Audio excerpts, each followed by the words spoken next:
Canine dog barks at girl in wheelchair. What followed exposed a lie. It was safety day at Brookshade Elementary, and the school hallways were buzzing with excitement. Students giggled as they sat in lines, waiting for the police officers and their canine dogs to start the demonstration. Officer Marina Voss stood near the gym doors, holding the leash of her German Shepherd partner, Echo. His sleek black and tan coat gleamed under the hallway lights, and his golden eyes scanned everything carefully. Echo had done events like this many times. He was calm, trained, and alert. To the kids, he looked like a cool superhero in fur. But to Marina, Echo was more than Thaith, was her partner, her protector, and sometimes her guide when her own instincts were unsure. The demo went smoothly. Echo sniffed out a hidden toy in a locker and even performed a mock bad guy takedown on a padded officer. The kids clapped and cheered. Marina smiled, proud of her partner. Then came a moment she would never forget. At the end of the hallway, a small girl in a wheelchair rolled slowly toward the group. She was about 8 years old, pale with dark brown hair and 2 short braids. Her hands rested quietly in her lap, and her lips didn't move. The woman pushing her looked older, maybe in her 50s. She wore strong perfume and held a tight smile on her face that didn't reach her eyes. Marina noticed Echo perk up immediately. His ears shot forward, his body stiffened. Then, all at once, he lunged forward, barking sharply. "Echo, no!" Marina yanked the leash, struggling to hold him back. The kids froze. Some gasped. A teacher stepped forward, alarmed. The dog barked again, louder, sharper, deeper. It wasn't just noise. This bark meant something. It had a purpose. Marina quickly pulled Echo to the side and apologized. "I'm so sorry, he never does this unless." "He must hate wheelchairs," the woman snapped, her tone harsh. "It happens. Some dogs are like that." Marina blinked. That didn't sound right. Echo had met dozens of people in wheelchairs before, including her own father. He had never reacted like this.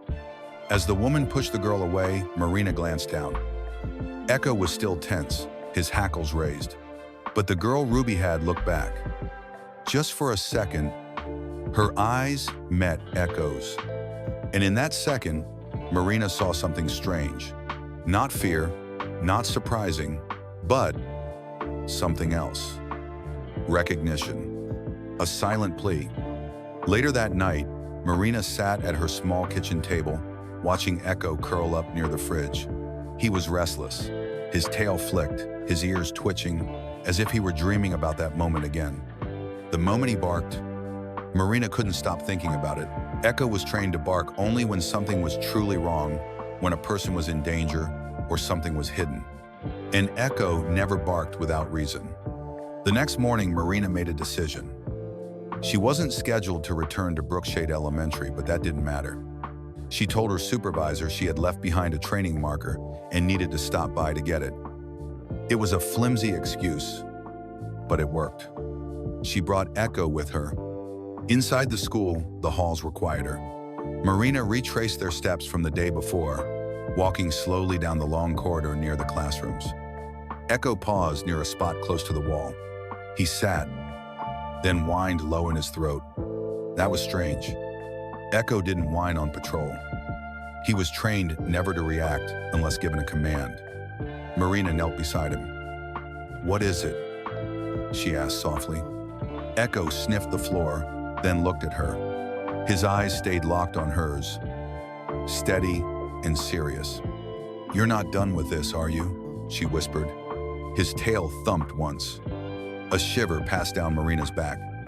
Echo had found drugs in hidden compartments. He had sniffed out gas leaks in old buildings. He once tracked a missing child through a thunderstorm for 10 hours. He was more than just a dog. He was a voice when people didn't have one. And right now, Echo was saying, in the only way he knew how, that girl needs help. Marina didn't have proof. She didn't have a case. But what she had was a feeling deep in her bones and a dog who had never let her down. And that was enough to start looking. Officer Marina Voss couldn't get Ruby Lennox out of her mind. Neither could Echo. The canine was usually calm at home, but since the school visit he had been pacing more than usual. Every time Marina passed his bed, his ears perked up like he was waiting for her to do something. That's when Marina decided to dig deeper. She sat down at her home computer and typed Ruby's name into the police system. What she found was strange. There were no school records for Ruby older than 6 months, no hospital reports about any accident that might explain her condition, and even more troubling, no record of her birth or official guardianship. The woman who called herself Ruby's aunt, Doreen Lang, had a shady background. She had used 2 different last names in the past 5 years. She'd worked briefly as a home nurse but had been fired for unprofessional conduct. She'd moved 3 times in the last 2 years and had a history of making money through strange fundraising sites. One red flag after another. Marina's heart pounded. Something wasn't right. The next morning, she made a stop at Brookshade Elementary again. This time, she asked to speak with Grace Farrow, the school's part-time art therapist. Marina had met Grace a year ago during a wellness event and remembered her as gentle and trustworthy. In the quiet of Grace's small office, Marina asked, "Have you noticed anything unusual about Ruby Lennox?" Grace nodded slowly. "Yes, she barely speaks, but she draws a lot. And some of the pictures, well, they worry me." Grace pulled out a small folder and handed Marina a crayon drawing. It showed a little girl standing alone in a field. Behind her, a tall woman held a leash that dragged something small behind her. The woman's face was scribbled over in angry red lines. "What is this supposed to be?" Marina asked. "She told me it was just pretend," Grace said quietly. "But when I asked who the walking girl was, she whispered, 'That's who I used to be.'" Marina stared at the drawing, her stomach twisting. "Do you think she's faking her condition?" Grace shook her head. "I think someone wants people to believe she can't walk, and she's scared to say otherwise." Marina flipped to another paper in the folder. It was a school health report from 2 weeks ago. A nurse had written down a circular bruise on Ruby's lower back. Doreen claimed she had fallen from her chair. The bruise had been filed and forgotten. No photos, no follow-up. But Marina knew better. Bruises don't lie, and Echo hadn't barked for no reason.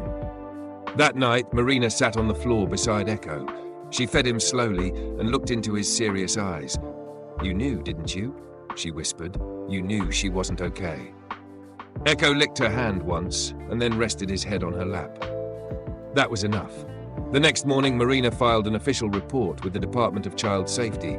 It wouldn't lead to immediate action, not without stronger evidence, but it was something, and she had a plan to gather more. That Friday, the police department hosted another school event. Marina volunteered for it. She told her captain she wanted to teach kids about how police dogs can protect people in danger. It wasn't a lie, but it wasn't the whole truth either. When she entered Ruby's classroom, Marina kept her voice light and cheerful. Echo performed a few tricks. The kids laughed and clapped. Then Marina walked to Ruby's desk and knelt beside her. "Would you like to pet him again?" she asked gently. Ruby gave the faintest nod. Echo stepped forward carefully and placed his head on Ruby's knee. Ruby reached out with a shaking hand, but instead of petting him right away, she slipped something under his collar, a small folded piece of paper. Marina pretended not to notice until they got back to the car. Inside the car, she carefully pulled out the note and unfolded it. 4 words were written in shaky, childlike print. "Help me! She lies!" Marina's hands tightened around the paper. Her heart pounded. This wasn't just a gut feeling anymore. This wasn't just a dog's instinct. This was a cry for help, a real one, and Marina was going to answer it. Marina didn't waste time after reading the note. She took a photo of it and locked the original in her glove compartment. She knew what the words meant. Ruby was in danger, and Doreen Lang was hiding something big. That evening, Marina drove to the address listed on Doreen's records. It was a trailer home at the edge of town, sitting under a leaning tree with broken wind chimes. Echo sat beside her in the passenger seat, eyes locked on the front door. Marina took a breath, straightened her badge, and knocked. Doreen opened the door in a worn bathrobe, her face tight with fake politeness. "Officer Voss," she said, "what brings you here?"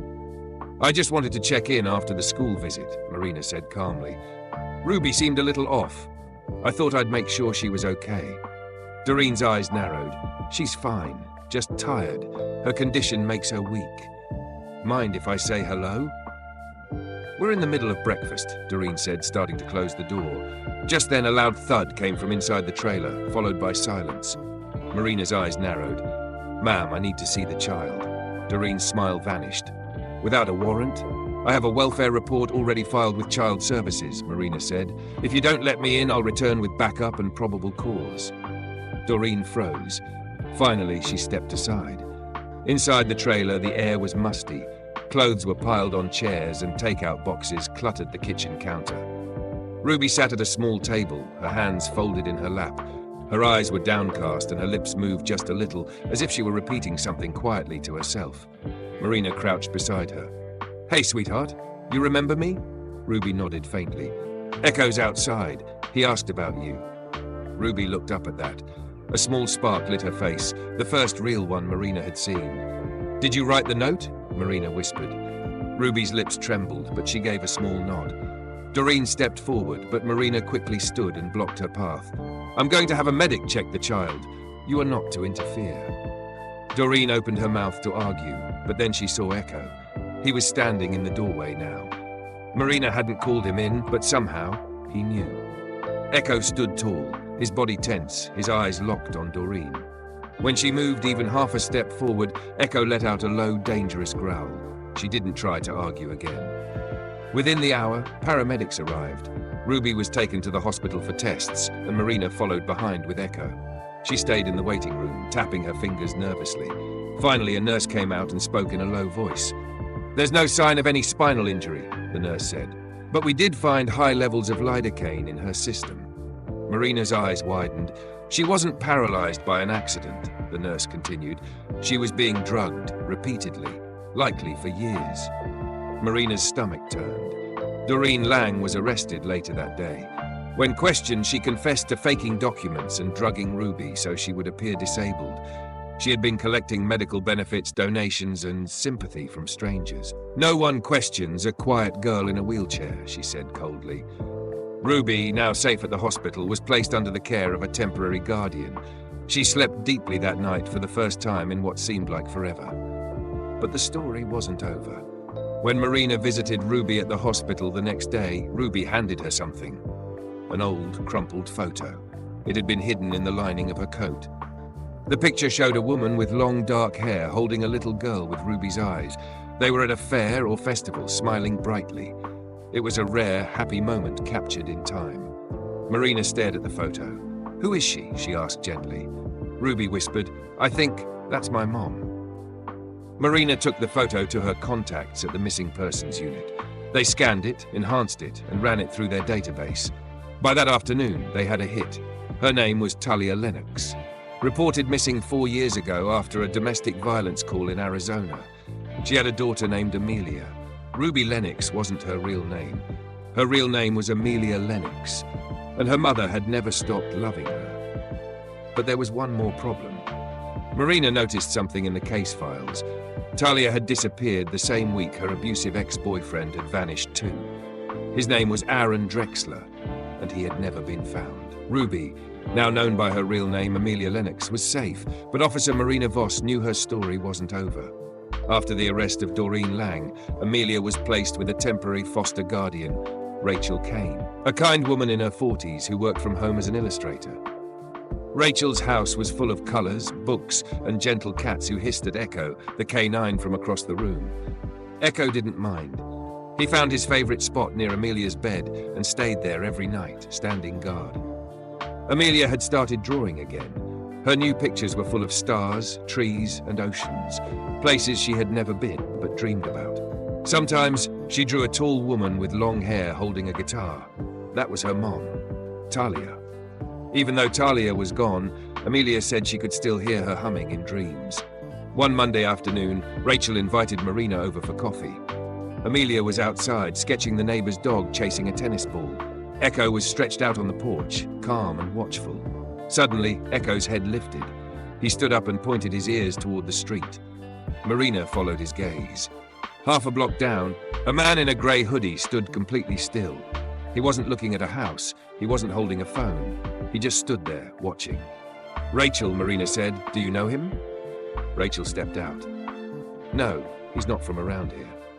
When the man noticed them watching, he turned and walked away. Not in a hurry, but not slowly either. That night, Marina reviewed the home's security camera footage. It showed the man had stopped and watched Amelia for 23 seconds. He hadn't knocked. He hadn't spoken. But in his right hand, he held a lighter. In his left, a phone.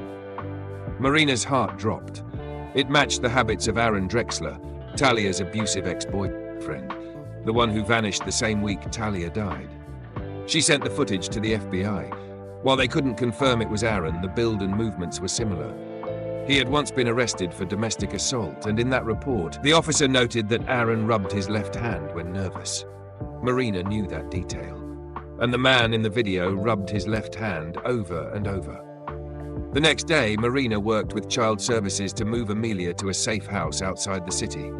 It was quiet and hidden, surrounded by tall pines and mountains. It had a long porch that creaked when you walked on it, and a fireplace that smelled like cinnamon logs. Amelia asked one question: "Will Echo come too?" "Always," Marina said. "Wherever you go, he goes." At the safe house, Amelia drew and read and asked soft questions. "Do you think he's still watching me?" she whispered one night. "Not anymore," Marina promised. "He'll never get near you again." Echo patrolled the doors each night. Marina stayed in a chair near the window, her badge and sidearm close by. Then, on the fourth night, the alarm went off. It was midnight. A motion sensor near the back of the property had triggered. Marina jumped to her feet. Echo stood stiff, silent, ready. Together, they moved to the back door. Just beyond the fence, a shadow darted between the trees. Marina unlocked the door. "Go," she said. Echo took off like lightning, blending with the dark. Marina followed, gun drawn, eyes scanning the woods. She heard a bark, then a crash. When she arrived, she saw Echo standing over a man, Aaron Drexler. His face was bleeding, and a knife lay inches from his hand. "She's not supposed to be alive," Aaron muttered. "She is," Marina said coldly, "and she's never going to be hurt again." Back at the cabin, Amelia waited with Rachel and another officer.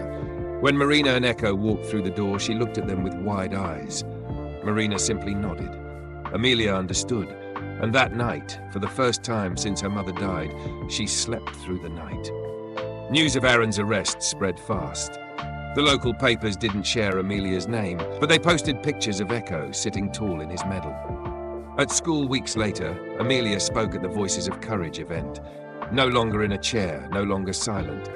"A year ago I was invisible," she said into the microphone, "but a dog barked and someone listened, and because of that I got my voice back." She smiled at Echo in the crowd. He wagged his tail just once, proud. At Christmas, Amelia hung a star ornament on the tree. It said just one word: voice. And next to it, Echo curled up under the lights, still listening, just in case she ever needed him again. Subscribe to our YouTube channel, Love Tales of Tales, for long, heartwarming pets and animals, love stories that stay with you long after they end.